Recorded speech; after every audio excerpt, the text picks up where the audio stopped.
Today, we're diving into a story about a very special, almost magical tea. It's sourced from a place so dangerous, it's said to be protected by enchanted paths. But this is way more than just a fable. It's a really timeless lesson in character.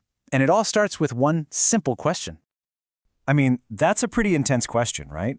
But for a small, humble tea shop at a railway station, this one particular leaf is literally the difference between survival and total ruin. And that right there, that's the central conflict that kicks off our whole story. At the heart of this tale, you've got two men who couldn't be more different. It's a classic setup. On one side, there's Budu. His name might mean fool, but his heart is absolutely pure gold.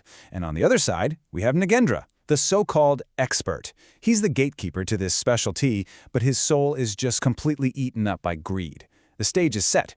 So our story starts in a place that seems pretty ordinary, a little tea shop at a busy railway station. It's a place of simple routines, fragile stability, but all of that is about to get turned upside down. Okay, so here's the setup. You've got Budu, an orphan, and his boss, Harichand, who's a really good guy, treats him like a son. Their entire little business, their whole life, depends on getting this one special tea leaf. The problem? Only one man, Nagendra, can get it, and he knows he has them completely cornered. It's a textbook power imbalance. And as you can probably guess, when one person has all the power and a greedy heart, well, that fragile balance is bound to shatter. A crisis is brewing, and it's going to call for a very unlikely hero. And there it is, the ultimatum. Nagendra feels his leverage and decides it's time to squeeze Harichand for all he's worth. You can just hear the arrogance, the total control in those words. He knows Harichand has absolutely no other options. So what's the price of survival? 5,000 rupees. For a tiny railway tea stall, this isn't just a price hike. It's a death sentence for the business. An absolutely, completely impossible sum of money. And this right here from Harichand, it just drives home the devastation. You can feel the absolute despair in his voice. Nagendra's greed isn't just business. It's about to destroy the life of a good man who took in an orphan and built a small, honest life for them both. So this is the turning point. The system is broken. The expert, Nagendra, has shown his true colors as the villain. Harichand is paralyzed with despair. This is that classic moment where the story calls for its hero. And Budu, overhearing everything, decides he just can't stand by and watch his master suffer. But to get this tea, Budu has to go to a place of legend, a place protected by 3 deadly magical paths. This is the threshold he has to cross, a trial that has stopped everyone else. Well, except for the greedy Nagendra. Now let's look at the options here because they are genuinely terrifying. We're talking about a rushing river that can easily drown you, a path made of sharp thorns, and a path of literal burning embers. I mean, even the arrogant Nagendra only ever dared to face the first path, the river. Budu is facing what looks like an impossible choice. And this quote just shows you everything. It's the core difference between Budu and Nagendra. Nagendra faced that river for profit, for greed. Budu is facing it out of pure, selfless loyalty. He's not thinking about glory or rewards. He's only thinking about the man who's been like a father to him. His motive is completely pure. And this brings us to the story's real turning point. It's the moment where a person's character isn't just tested, it's magically rewarded. This is where the fable really starts to feel, well, magical.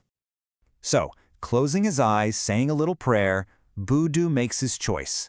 He steps into that rushing water, fully prepared to die for his master. See, he's not trying to outsmart the river or fight it. He's surrendering to his fate, driven only by that good heart of his. And then, the magic happens. The water doesn't pull him under, no. Instead, a solid path forms right there beneath his feet, guiding him safely across. The deadly obstacle recognizes his innocence, and it literally transforms into a bridge for him.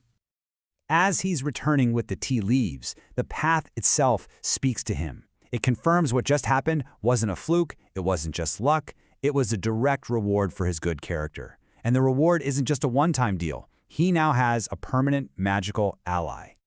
Of course, a villain like Nagendra can't just stand by and watch someone else succeed, especially not the fool he looks down on.